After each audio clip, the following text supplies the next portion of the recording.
குருவின் உச்சகட்ட சகாப்தத்தில் எங்களுடைய சகாப்தம் எப்படி இருக்கணும், நாங்கள் யாரு, எங்களுடைய நியதி என்ன, எங்களுடைய சட்டத்திட்டம் என்ன, எங்களுக்கான சட்டத்திட்டங்களை யாருமே வரைமுறைப்படுத்த முடியாது, எங்களுடைய வரையறையில் யாரும் அடங்கவும் முடியாது.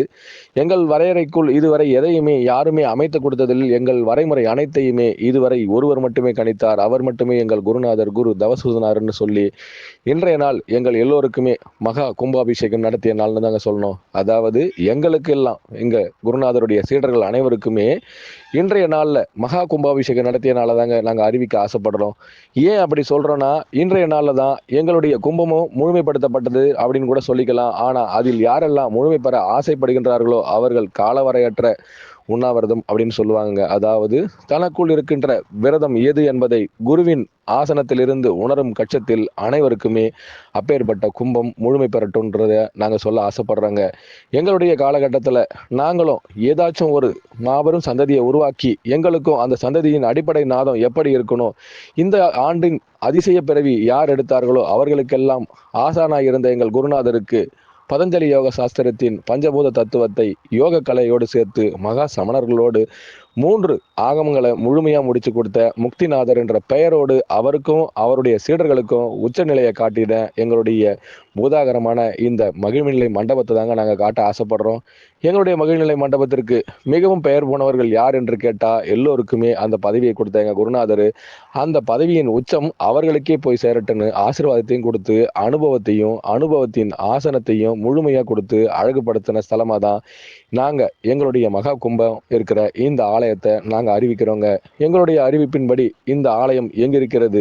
நாகைப்பட்டினத்தில் புலியூர் கிராமத்திற்கு உங்கள் அருகாமையிலேயே உங்களோடு நாங்கள் பயணிக்கும் பொழுதெல்லாம் அங்கே தான் இருக்கின்றது என்பதை தெரிவுபடுத்த ஆசைப்படுத்துகிறோங்க. இது சாதாரண கோவில் இல்லைங்க, இல்லை ஆலயம்னு சொல்லலாமா, அதுவும் இல்லைங்க. இதுதான் உண்மையான முக்தி ஞான பீடம்னு கூட சொல்லலாங்க. ஏன் இதை நாங்கள் உரைக்கின்றோங்கிறதுக்கு எங்களுக்கான வராகி யுகம் எப்படி உருவாக்கப்பட்டது, நாங்கள் யார் புத்திரர்கள், எங்களுடைய புத்திர பாக்கியம்னா என்ன, எங்களுடைய ஞான போதகர்னா என்ன, எங்களுடைய யோக கலைனா என்ன, எங்களுடைய நவகிரக வரலாறுனா என்ன, எங்களுடைய காசி யோகம்னா என்ன, எங்களுடைய மகா யுகம்னா எது, எங்களுடைய யுக வரலாறு எப்படி இருக்கணுங்கிறத இன்றைய நாளில் நாங்கள் ஒரு சிறு வகுடா நிரூபித்த நாளாக கூட எங்கள் குருநாதர் அறிவித்த நாளாக இன்றைய நாளில் ஏற்போய் செஞ்சுக்கலாங்க.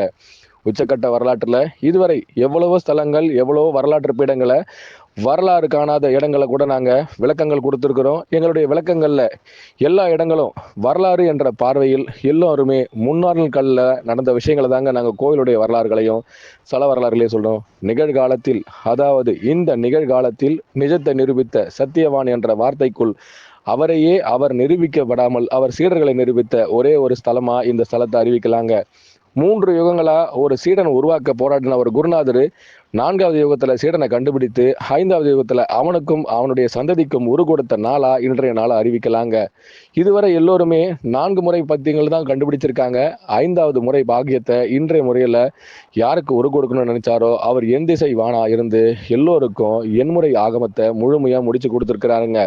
சூபி மட்டும் இல்லைங்க, உள்ள இருக்கிற ஆகமங்கள் அனைத்தையுமே எல்லோருமே ஆராயம் பொருட்டு ஒவ்வொரு நிலைகளையும் நிரூபிக்கும் பொருட்டும் சீடர்களாகட்டும், குருவாகட்டும், குருவின் உச்சமாகட்டும்னு 3 ஆவரணங்களை முழுமைப்படுத்த தான் இன்றைய நாளை நாங்கள் எங்களுடைய கும்பாபிஷேக நாளாக அறிவிக்கிறோங்க. சாரண பயிற்சியில் குருவின் வரலாறு எப்படி நிரூபிக்கப்பட வேண்டுங்கிறத உச்சகட்டத்தில் கொடுத்த எங்கள் குருநாதருக்கு இதுபோல் வரலாறு நான் பிறந்த பொழுதே ஆபரணம் செய்து வேண்டும்னு நீண்ட கால ஆசையாங்க.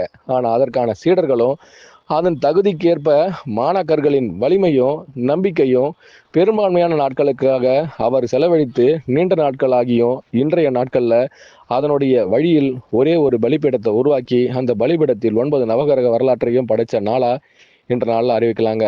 சுமார் 30 ஆண்டுகால கனவு, இப்பிறவியின் பெரும்பான்மையான விஷயம் உச்சகட்டத்தில் தன் குடும்பத்திலிருந்து, அதாவது இதுவரை எவ்வளவோ பேர் ஞான போதனைகள் செய்த பேரும் அவர்கள் இந்த இல்லறத்திலிருந்து நல்லறத்தை செய்து உலகியல் வாழ்வியல் கருத்துக்களை எந்த ஒரு பிறப்பின் ரகசியத்திலிருந்தும் வெளிப்படையாக தன்னை மட்டுமே தனிமைப்படுத்தி கொண்டு ஞானத்தை போதித்தவர்களாக தான் பல ஞான போதவான்கள் இருந்திருக்கிறாங்க. அப்படி வாழ்ந்தவர்கள் தான் குரு வள்ளலார்னு எடுத்துக்கலாம், குரு புத்தரா கூட எடுத்துக்கலாங்க. ஆனா இந்த பிறவியில குரு தவசுதநாதர் என்ற பெயருக்கேற்ப இல்லறத்தில் இருந்து கொண்டே நல்லறத்தை நான் முழுமையாக முடிக்க ஆசைப்பட்டேன். என் உறவுகள் மேம்பட நானும் இல்லற வாழ்விலிருந்தே இம்முழு ஞான போதனைகளையும் என் அனுபவத்தோடு சேர்ந்து வாழ்வியல் கலையையும் இன்புற நடத்தி எங்களுடைய வெற்றியில் அனைவருக்கும் அந்த பங்களிப்பை கொடுத்தேன்னு சொல்லி உச்சகட்டத்தை காட்டியிருக்கிறாருங்க. இனியும் எங்களுடைய மௌனம் சரணம் தச்சாமியில கடைசி கட்டம் எங்களுக்கு நிறைவேற போகுதுங்க. இதையும் யாரெல்லாம் உணர போகிறீர்களோ அவர்கள் அனைவருக்கும் நாங்க கொடுக்கிற கடைசி சகாப்த வகடு இங்கிருந்து யாரெல்லாம் எங்களை தேடி வர வேண்டும் என்று நினைக்கின்றீர்களோ அவரே எங்கள் ஞான போதகரின் ஆலயம், இல்லறம், இருப்பிடம் என்று சொல்லி அதுவே உங்கள் ஞான ஊற்றுக்கு வழிவகுக்கும் இடம் என்றும் சொல்ல ஆசைப்படுறாங்க. முக்திநாத் என்று சொல்லுவாங்க. ஞான போதகரின் பீடத்திலிருந்து இந்த இடத்திற்கு முக்தி ஸ்தலம், 3 வாயில் ஸ்தலம், எண்முக வாயில் ஸ்தலம், அறுமுக வாயில் ஸ்தலம், இன்னும் கூட 4முக வாயில் ஸ்தலம் அனைத்தையுமே சொல்லாங்க. பிரம்மநிலை வேண்டுமா இங்க வாங்க அப்படின்னு சொல்லலாங்க.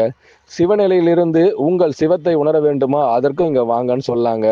ஆஸ்தான வைகுண்ட பதவி அடையணுங்க, எங்களுக்கும் அந்த வாய்ப்பை கொடுங்கன்னு வேண்டுமா அதற்கும் இந்த இடத்திற்கு வாருங்கள்.